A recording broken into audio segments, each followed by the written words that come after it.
All right, everybody, welcome back. We are on lesson 4, level 4, and this is an interesting situation. We're going to be moving these blocks around.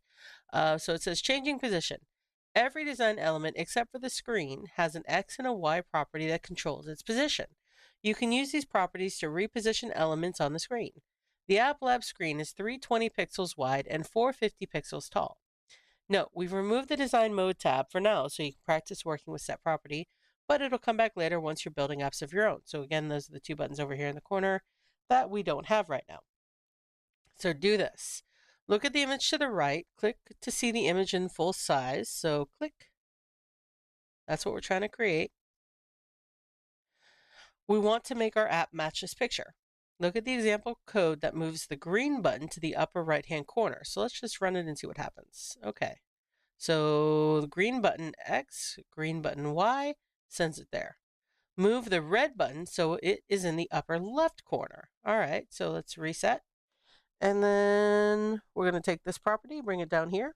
So move red button so it is in the upper left-hand corner. And we're going to need two set properties. So we've got the red button for the ID, red button for the ID.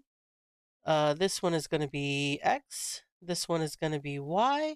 And then we need to get this. Do you see how with the green one, it says X is 160 and Y is 0? Well, X is horizontal. So 160 would put it here. And then Y is vertical. So it would put it right here. All right. So if the green box ends up being here, 160 and 0, I want this red box to be over here, 0 and 0. So I'm going to change both of these to 0 and see if that works. Here we go. Reset and run. Oh, I'm a genius.